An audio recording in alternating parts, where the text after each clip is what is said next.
Welcome to the Mad Ron podcast. Where did it all go wrong with me, Mad Ron? I'm currently locked up. I only get one phone call a week. I've decided to use it to recruit for my gang. Why? Well, I need people working for me on the outside while I'm banged up. Obviously, such a blatant approach would be frowned upon by the authorities, so I've disguised it all up as a podcast. But I've been asking myself a few questions, like where are we going to get our next generation of criminals from? I think we need to turn to our comedy community. Comedians are used to working alone at night and quite often enter a room through a curtain. So I've got a few candidates lined up. Let's see if they've got any potential, and who knows, if it goes well, they could be sharing a cell with me.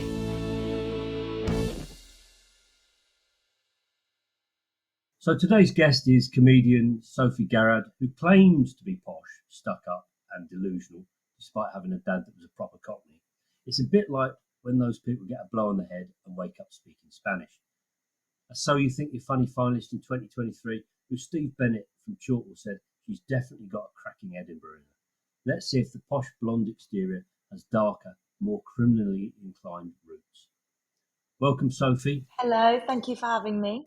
What did you think when Wayne Rooney had his hair transplant? Do you know what? I'm surprisingly a bit of a Wayne Rooney fan. I've watched his documentary. I'm obsessed with Wayne Rooney culture. I will say that I think it's amazing that he did it. I think it's important that more men have hair transplants. So yeah, I don't think that would suit me, to be honest. I'm I happy think with... I could really see you with a long bob. So for your Edinburgh show is called Daddy's Girls. So it's a shared bill with Lee Douglas at the Gilded Balloon. What's the show about? Is it a double act or two independent shows? No, it's not a double act. It's two independent shows. We're both doing stand up, half hour each. We are both talking about our daddy issues. Like you mentioned at the beginning, I am very posh, but I do not come from a posh family at all. My dad's from East London. He's a bit, how do I say it? A bit of a dodgy bloke. So I kind of dissect that and dissect my childhood, and it's full of surprises. So yeah, it's definitely not a double act, although a lot of people think it is. Right, and what are you hoping to get out of Edinburgh? I'm hoping to get really famous after the month. That would be lovely. And if I could just stop having to work as hard with all the gigs. But no, I mainly really want to get better as a comic. I think I've booked in about 56 gigs over the 23 nights. So I'm hoping by the end of it, I'm going to be amazing, but we'll see. Hmm. Well, if I'm out of here in time, I'll come along and see the show. I'd love that. Right, so let's dig into your background and understand a bit about the years that made you the person you are today. So, what's the first time you remember doing something naughty? The first time I think when I was quite young, and can I just say up front, I don't condone violence at all, and I'm not proud of this. But there was a few little violent things that I did. When I was about 6 or 7, I remember it was like break time, and we were all playing in the playground, and there was this one, I don't know, you wouldn't call it a toilet apparatus, and it was like this wooden log, and you could like stand on it and wobble. And one of the boys would not get off it, and it was almost the end of break. And I was like, this boy needs to get off the log. We all need a turn. So I grabbed his hand and I bit it really hard. But the strange thing was, I don't remember doing it at all. And I remember when I got called in to see the teacher when break was over, and this boy, Charlie, if you're listening now, Charlie, I am sorry. He was there crying, which to be fair, he probably should be because he was telling tales. And the teacher was like, did you bite Charlie's hand? And I was so confused. I was like, that doesn't sound like anything that I would ever do. And I was like, don't be ridiculous. Like, of course I didn't do that. Like, that's a horrible thing to do. And she was like, well, Charlie says you bit it really hard. And then she got Charlie to show me his hand, and there was a massive bite mark. And in that moment, I did remember that I did do that. But that's my earliest memory, which is actually So quite did you sweet, get if into anything. trouble for it? I can't remember, but I was very good when I was younger of crying and pretending I didn't do it. I think today we'd call that gaslighting. But yeah, I did that a lot to teachers. So what's the biggest lie you've ever told then? God. Where to start? I maybe about 5 years ago, I got a new job working in it's like a big sales position. It was quite senior, and I within like a month of the job, I was given a corporate credit card because I was sales, so I had to take people out. And within a month of the job, I'd gone to Ibiza with one of my best friends. And I'm one of those people that likes to ruin the whole holiday by the first night of the holiday. I get too excited, I drink too much, and obviously I was in Ibiza. And I remember being at the bar and buying a bottle of water and thinking, oh, I don't really want to carry this around, so I'm just going to put it in my handbag. But there was no space in my handbag, so I just took everything out of my handbag, including my purse with my corporate credit card, and I just put that on the side of the bar, and I just left it. And when I woke up in the morning, I realized what I'd done, and I'd messaged my boss at the time because I was like, oh God, like I'm going to be in so much trouble. Someone could have taken that card and spent so much money. And I messaged my boss and I alluded to the fact that I was robbed, and this was not my fault. And then I'd forgotten. And when I was in work the next week, I was in the kitchen talking to the girls and I was kind of bragging. I was like, oh my God, I was just wild that night. And I was like, I just put my purse on the side of the bar. And I didn't realize my boss had come in behind. And he was like, Sophie, I thought you were mugged. And it was bad. It was bad. I mean, I don't know how I wasn't fired from that job because I did multiple things, but I just always seemed to get away with it, which was quite nice. So you've got like a bit of a history of misbehaving at work then? By accident, I will say, like on when I first started that same job, on the second week they send you to America because it's an American company, so you have to go to New York. And as I had the corporate card, there was a few of us going, and I was like, I'll just book the hotel and like work will expense it. And I booked for us to stay at the W Hotel, which is like a fancy hotel, because I thought only the best. And we got there at like 3 a.m. because our flight was really delayed.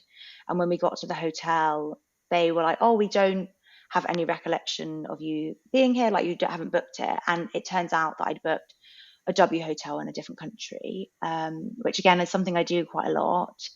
And the girls were panicking. And I was like, it's fine. I'll just put it again on the work credit card. It'll be fine. And in my head, I was like, you know what? At least I've had a free trip to America out of this job. And then that same week, while we were there on the penultimate night, I'd organized us to go out and have like a night out, like we'll celebrate just before we left. And we had like one more day. And in America, the drinks are so strong. I don't know if you've been, and they don't really do gin and tonic. You probably won't be able to go actually now you're in prison. Be hard to for you to get a visa, but just so you know, it's very strong alcohol. And the next morning I woke up and not to be graphic, but I had thrown up all over the room. And I've never done that before. And again, it's in this really fancy hotel room. And I thought it's just getting worse. And I was meant to go in that day to the office and meet like the top salesperson in America. Um, and I went into this meeting and I had wet hair because I just got out of the shower to wash off the sick. And I had no makeup and I was shaking. And I was in this meeting, and within 5 minutes, I had to run out of the meeting to go and throw up. So on that plane home, I was like, well, this is it for me now. But I got away with it. And I don't know how to this day. It shows a disdain for work that I can quite obviously just be envious of, to be honest. Yeah, Um, it is. how long were you in that job? 5 years. And I actually loved that job. 5 years. 5 years. And that was my first month. Wow. And that first month you were basically in America. You threw up all over the place, completely couldn't function in the meeting on the first day. You lost your handbag in Ibiza with a company Yeah. credit card, lied in it, got back to London, boasted about it amongst your friends, and then got caught by your boss and still lasted another 4 years. Yeah. That's impressive. What's the naughtiest thing you've ever done then? I would say a couple of years ago, and I'm again not proud of this, but this I feel like was a bit of an accident. I've got a bit of a shopping problem, and I ordered loads of clothes off this website, which is also a shop in on the high street. And I always order a lot of clothes because like in my head I'm like, well then I'll have more to send back. And the more I have, the more likely I'm going to do it. And I got these clothes, and it just happened that everything looked good on me. And this is not ideal because I was like, I can't afford to buy all these clothes. So I decided, like painfully, I was like, I'll send these three tops back, which was about £500, which was outrageous that they were charging that. And so I did the whole little form online, and then to do the return. And I was like, okay, I'll just return them in the morning. I'll go to the post office. And within a couple of hours, they'd already put the money back into my account. And in my head, I was like, oh my God, I'm one of those lucky people that just now get stuff for free. Some people would call it shoplifting. I called it a glitch in the system. But I was like, well, I'm obviously not going to send those tops back now. It feels like someone wants me to have those. And I thought I got away with it. And then a few months later, I got one of the angriest emails I've ever received, being like, you've stolen. You need to call us immediately and explain what happened and pay us back. Otherwise, you've got a lifetime ban. And I will say this is my favorite shop. But obviously, there was no way in hell that I was going to ring and be like, hey, it's me. I stole from you.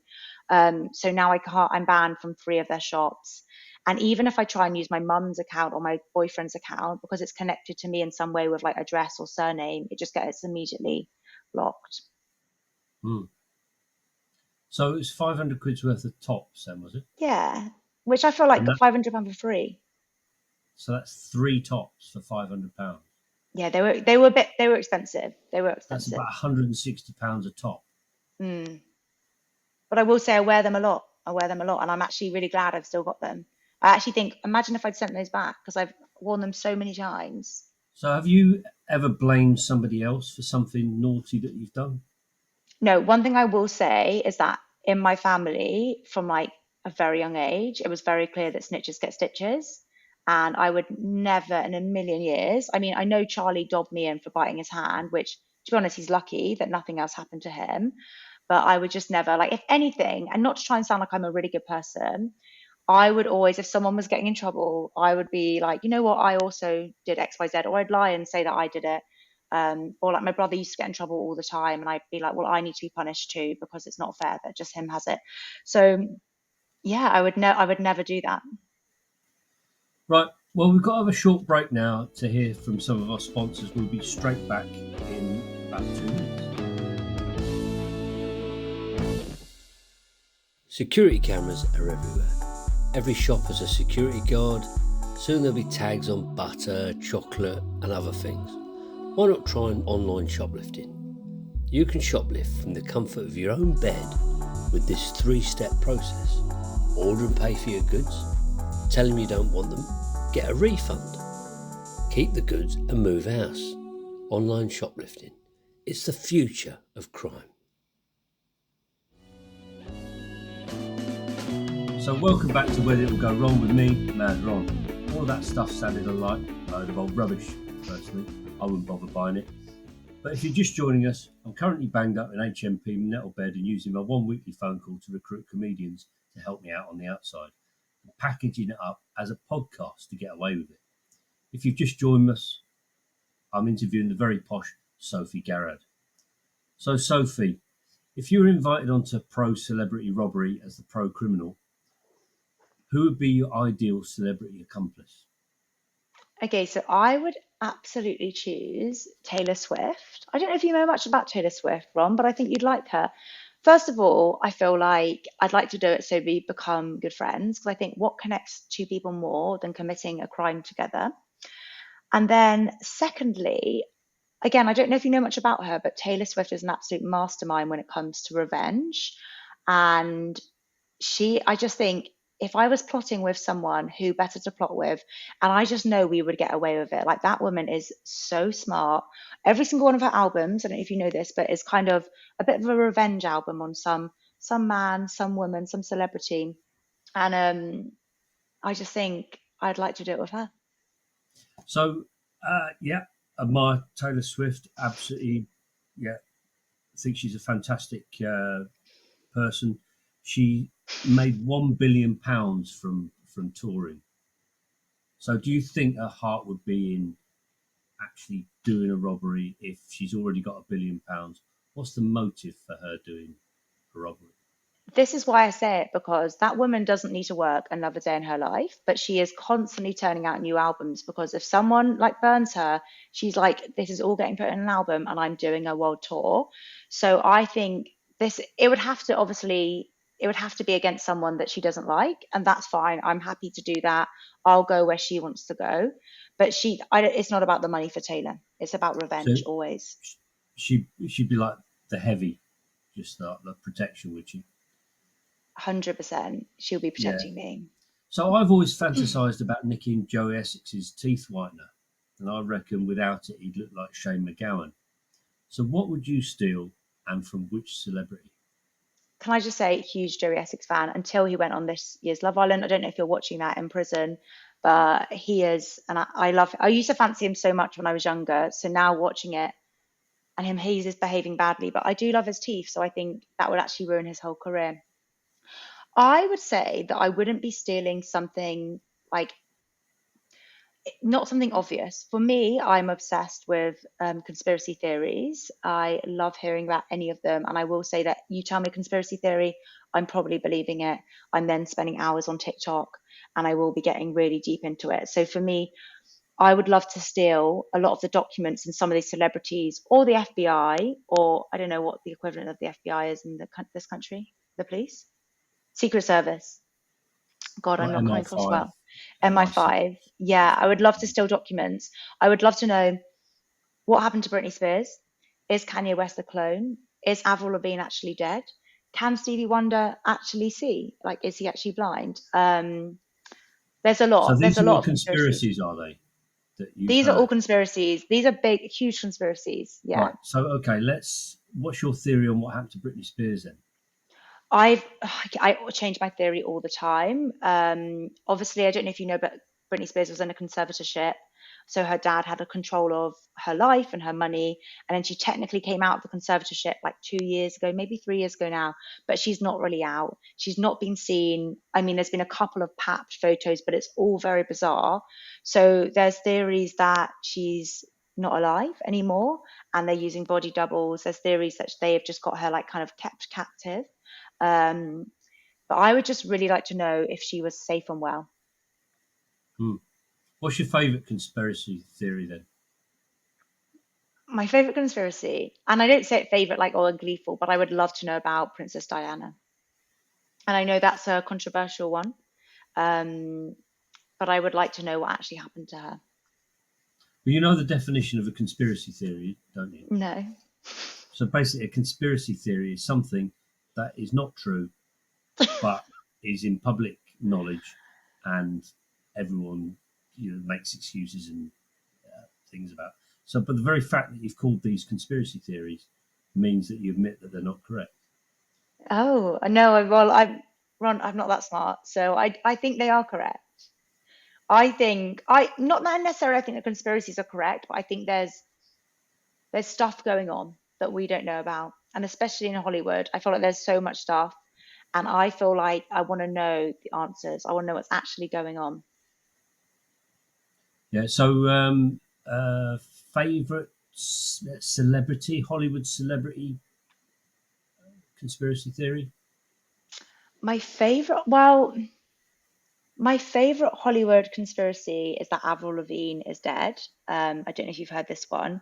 And she's got a body double who's been doing all her concerts. And I will say, if you watch her and you hear some of her stories, it doesn't add up from what she talks about as a child. Even she said that she used to have curly hair, but when she was a child, she didn't have curly hair. So answer me that, Ron. Well, you What's can't going even on? remember biting somebody when you were a child, and that happened 5 minutes afterwards. So who knows? That's true. Maybe me and Avril Lavigne have actually got a lot in common. You're right. What's the most creative excuse you've ever come up with? So I don't know if it's necessarily an excuse, but so my dad always taught me when we were younger, he'd always be like, you need to go into things being super confident. No one expects people to lie to them. And like I remember once when we were really young, he got us into the F1. We didn't have any tickets because he just drove through so confidently and was like, thanks, thanks. And so I've always kind of learned that from him. And I remember when I was at uni in like my summer holidays, I got an internship for PepsiCo, and it was like a sales internship. And I remember thinking, oh my God, I'm going to be such a little sales girl. I thought it was going to be really glam. And on the first day, they give you a white van and you have to fill up your van every single week with crisps because PepsiCo own Walker's crisps. And then we had to go around to local coffee shops and just sell into the coffee shops, kind of like a mini apprentice. Um, And the first day I did cry because it was really hard. And then halfway through the summer, we did this like away day where all of us were in the same area. And they said to us, you need to go to the offices and try and sell crisps into the offices. And I remember finding this office, which I don't know what it was. I think it was quite had high security compared to everywhere else. I don't know if it was like a government building, but I remember being like, I'm going to blag my way into here and it's going to look really good. And I remember going to security and I had like these big gates. And I remember being like, oh, I have a meeting with the head of catering, or I can't remember what it was. And they let me in. And I remember being quite like, oh God, like I wish they hadn't, because now like at some point I'm going to get caught and it's going to be embarrassing. And then I got to reception and I was like, hi, I'm Sophie. Like, I'm here for a meeting with the head of catering. Sorry, I'm like a little bit early. Like, I didn't have this meeting in at all. I'd made the whole thing up. And I'll never forget the guy coming down and had this like kind of panicked, confused look on his face. But he went along with the meeting. He's like, oh, sorry, I'm late. And took me around the cafeteria. Like, we talked about the whole thing. I mean, he didn't buy any crisps. I will say that. I wasn't that good at selling. But I do remember thinking, like, oh, this is so cool that I flagged my way into this random building. Um, so I'd say that's probably it. So I once was in a car with four of us in a car at a concert at Germany, Nuremberg, and we drove up, and there was some guys collecting money for the car parking, and they said, I said, what's this? And they said, oh, it's for the car park. And so I said, I was in the back. I said, ask him for some ID. So they said, right, give me some ID. Show me some ID. The next thing you know, he shouts to his other mate, and they're legging it across the field. They must have had hundreds and hundreds and hundreds. Oh my God. Massive queue. So when we got to the car park, got out the car behind us, the bloke got out the car behind us and said to me, come over here. And he took me over to this bar and he bought me a pint at the bar. He says, you saved everyone behind us a fortune Oh by my God, that's catching up. amazing. That the thing is, people do stuff like that all the time. Like some of my dad's stories, I think, wow, like it is crazy. Confidence is everything. It's You heard about that exactly. bloke in, he ran a car park. I don't know where the car park was, but basically he was the car park attendant for something like 35 years. And then one day, bang, that was it. People that were running the car park rang the council up and said, "Oi, can you send somebody else down to run the car park? The other bloke hasn't turned up." He says, "What other bloke?" He says, "The bloke that was collecting money at the door of the car park." He said, "We haven't had anybody. It's a free car park." And he'd been doing it for something like 35 years. He'd been collecting money at that. No. Yeah. See, I find that I kind of respect it. I'm like, that's quite smart. Unless it happened to me, then I'd be fuming. But he's, a couple of £100 a day for Yeah, 35 years. Brilliant. yeah. You just got to admire them, haven't you? And like having the balls like you did, walk in, blag it, Mm. walk out again.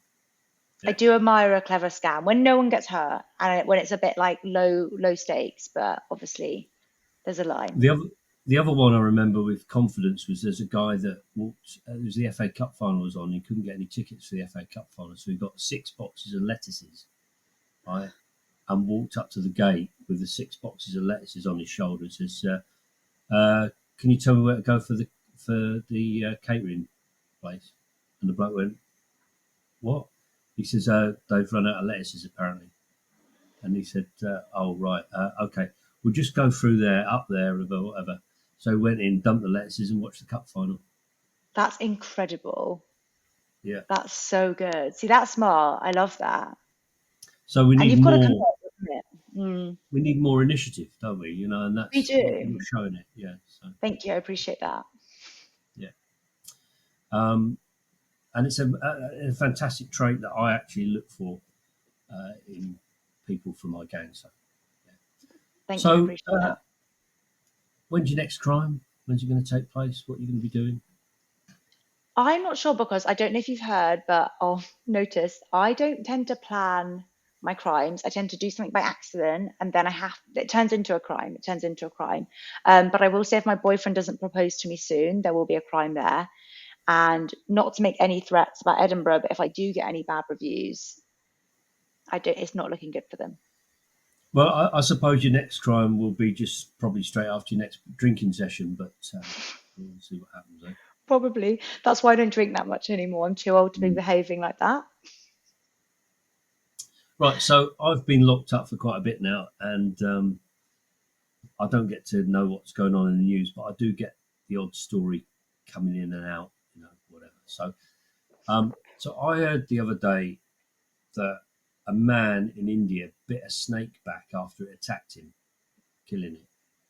Right. So basically, he got bitten. He went to sleep and he got bitten by the snake, and he grabbed it and bit it twice, and he killed it. Because in some parts of India, there's a superstition that biting a snake transfers the venom back into the reptile.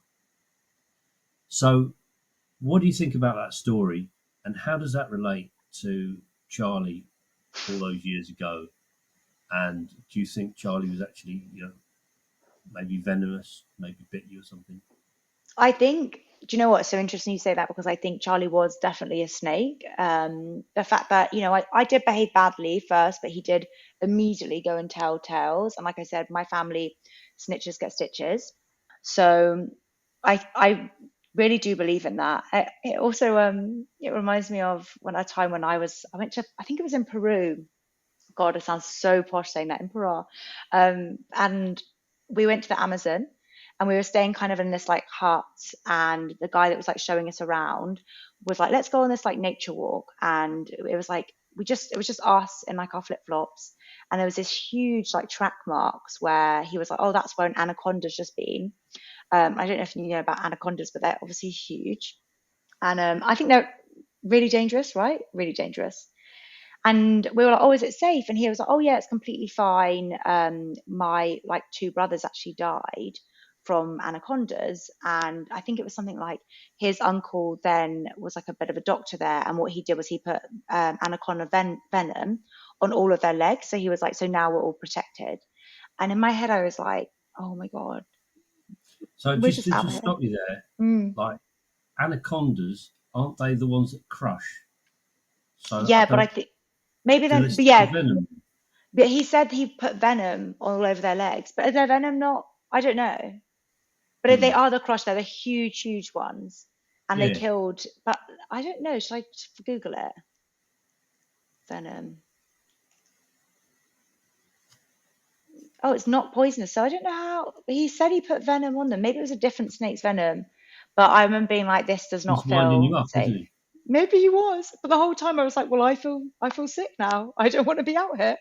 Oh, it's good to know that after 10 years, that actually wasn't true and I didn't need to be so anxious. Mm. Yeah. I mean, I was in France once, and this bloke had a jeep in his factory unit, and he said, "See that? And there's a bullet hole in it." He says that this. I was driving this jeep during the war, and this bullet came at me, and it just missed me, and blah, blah, blah, whatever. And this American guy that I was with went, "That is just the most amazing story I've ever heard in my life." I didn't say anything. I was pissing myself laughing.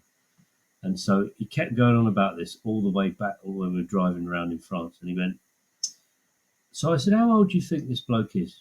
He said, "He's probably about 45." I said, "What year is it?" He said, 1995. I said, "So how old would he have been in 1945? He wouldn't have been born." I said, "So how can he have been shot with his Jeep?" And this bloke got so angry, it was ridiculous. Oh, you completely ruined a story they've been telling for years. There we go. Too smart for them, Ron. Too smart for them. Yeah. So, right. So, what's one bit of advice you'd give me to help keep me on the straight and narrow once I get out of here? Oh, okay. I think, look, I'm not sure what you're in there for. I didn't want to ask. I know it's private, but I think tr try not to get caught, is the next one. I don't know if you got, or how, can I ask why you're in there? I don't like to talk about it, but I didn't do it. Of course, no one ever did. Did you know 99% of people in prison are actually innocent? Mm. If you just ask any of them. Um, but I would say, yeah, just get better at not getting caught. I don't know who you're hanging around with. Usually there's a few like weak links in the gang or the people you're hanging around. Um, that's really on you to make better decisions. So I'm not going to say don't commit any more crimes, because you've got to make money, haven't you? But yeah, just be better, actually. Be better. Be Okay. better. Well, Yeah. that's good. The best solution so far has been taking up parkour. But I suppose that helps with running away. But, Yeah, I think that would help. well, thanks And so much, Sophie. Oh, no, carry on. You got I was going something to else? say, maybe, I don't know, you're giving me the vibes of a getaway driver. So maybe get a better car, invest in that. You can get some really nice ones on finance. So, if you were to use a getaway car or be the driver, what car would you use to drive away? I would definitely get a Mercedes, all in black as well, because I feel like no one's kind of really looking at Mercedes, but they're very fast. They're sturdy cars, they're well made. You don't want to go like Bentley or Ferrari, because obviously they draw attention. Hmm. Hmm, Okay, so you go for a Mercedes. Okay. probably, yeah. Slum Well, it. thanks so much, Sophie. You know, let's just have a little bit of a recap. So, when you're a kid, you bit another kid because it wouldn't let you play on, what was it, a wobble board or something that you were on? God knows, some piece of wood. The fact that we had Yeah. that at school. Mm. And you got a job in sales and basically went to America, got completely trashed, threw up all over the room, turned up into a meeting and couldn't function, so which is very admirable. Thank you. You also nearly had your handbag nicked. You went to Croatia. You lied about being in Croatia. You were on a boat. So that job you managed to keep down for 5 years, and that's just an absolutely fantastic ability that something we're looking for. Um, so all in all, Sophie, I think that's absolutely fantastic. I think you'd probably be a good fit for the gang. I'll probably make it through to the next phase. I'll let you know when we need to speak to you again. Thanks very much for joining in. Thanks, Ron. Fingers crossed I make it. Thank you.